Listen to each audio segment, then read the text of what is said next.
The next person to testify will be Chris Papadopoulos of the Disarmament Committee of Peace Action, Wisconsin, who is a research associate in biomechanics at the University of Wisconsin-Milwaukee. Thank you, Julie, and also esteemed friends, thank you for your presence.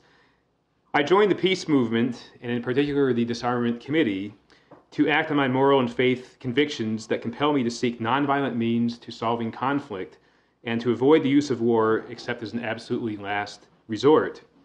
As a politically active citizen who values the freedoms and opportunities enjoyed in this country, I am very disturbed by the unilateral and dismissive posture of the U.S. with respect to its disarmament obligations. While officials are eager to highlight the U.S. entry into treaties such as the Moscow Treaty of 2002, other policy and planning documents, such as the Nuclear Posture Review, indicate clear intention to maintain a significant stockpile into the indefinite future and to conceive new generations of nuclear weapons even for theater use. But aside from the moral and legal problems, possession of nuclear weapons after the Cold War is likely to fuel further proliferation and also be perceived as an act of belligerence. I am therefore equally disturbed that the U.S. is not a leader in global disarmament, which could lead to global security, leverage to solve other international crises, and international goodwill. It is in this context that I add my voice in speaking against the proposed complex transformation. While complex transformation correctly raises the issue of compromised safety of an aging stockpile, it is fundamentally wrong-headed in its plan to extend the lifespan of the weapons rather than to dismantle them. At a minimum, such action is very premature. According to a report by the Institute for Energy and Environmental Research, the average lifespan of a plutonium pit is on the order of 100 years, leaving plenty of time to devise a thoughtful, comprehensive disarmament plan, and in particular under a new presidential administration. This view has also been advanced by other organizations such as the Campaign for a Nuclear-Free World. So why not capitalize on the aging of the stockpile as a practical opportunity for disarmament? I suspect that, amongst other military and political reasons, another obstacle is the question of the future of the nuclear weapons labs themselves. What will be their mission, and what will be the opportunities for the scientists, technicians, and support staff? I propose, particularly in the light of the aforementioned allowable time for planning, that alongside disarmament, conversion activities also be planned. Viable conversion possibilities exist that can complement and even accelerate disarmament. Conversion can be viewed on several levels. Direct conversion efforts concern reorienting existing facilities and workforce. Included in direct conversion are refocusing efforts on decommissioning and verification, federally funded research projects, and contracts to perform research or technology transfer for private industry, perhaps such as through the cooperative research and development agreements from the early 1980s. Indirect conversion efforts involve downsizing weapons labs and relocating staff to other labs, reallocating resources to other human service needs, helping staff to secure employment in private industry, perhaps with tax incentives modeled after those introduced by Representative Ted Weiss in the early 1990s, and early retirement incentives. While all options should be explored, I believe that there is a great role for the labs to play in supporting necessary basic research oriented toward peaceful purposes. In a 1993 essay, also published in the New York Times, Nobel laureate Hans Bethe wrote, "The laboratories would then remain the national assets they have been, rather than being an embarrassment due to the end of the Cold War. They are far easier to convert to peacetime work than most factories, because their main assets are people whose skills are very flexible. In short, this conversion would be a true peace dividend." To put the potential of the labs in perspective, the three major nuclear weapons labs, Los Alamos, Lawrence Livermore, and Sandia, each have annual operating budgets of about $1 to $1.5 billion, about 3/4 of which is allocated toward nuclear weapons work.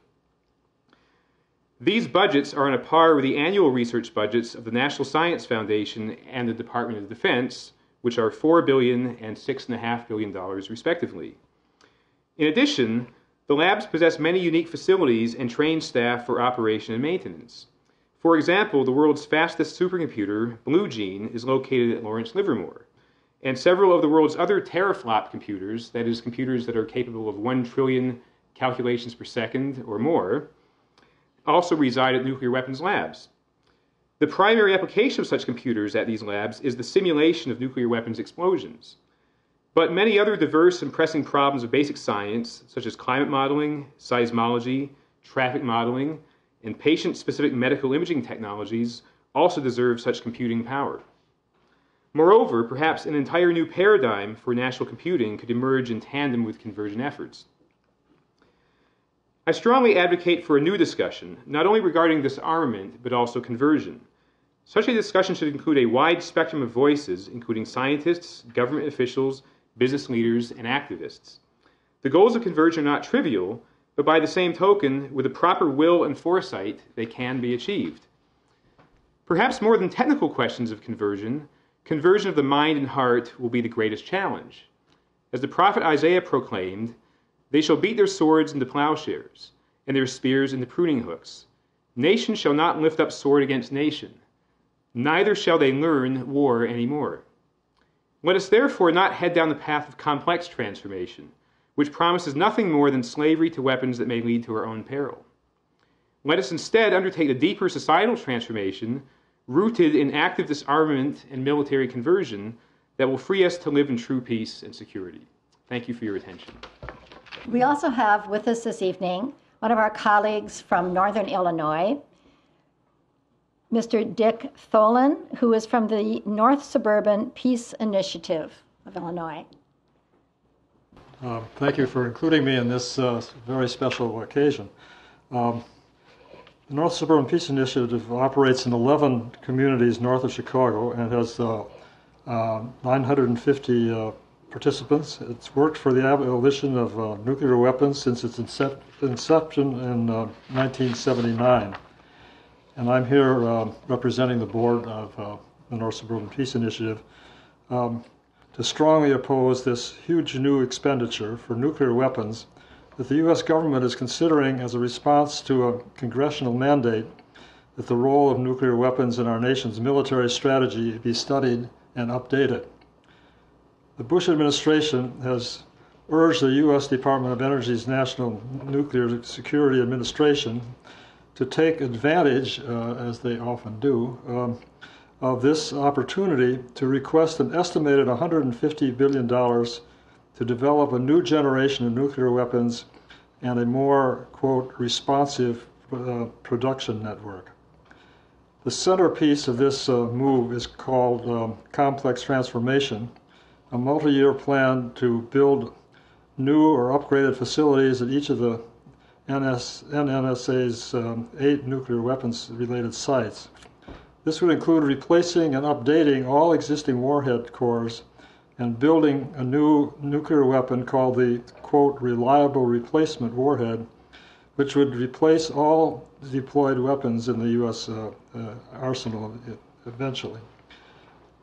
We imposed this proposal first because it is another huge military surge by the Bush administration, this one on nuclear weapons spending, among others. Adjusting for inflation, U.S. spending on nuclear weapons has increased by over 13% since 2001. More importantly, the U.S. is still spending 1/3 more on nuclear weapons than in the average years of the Cold War.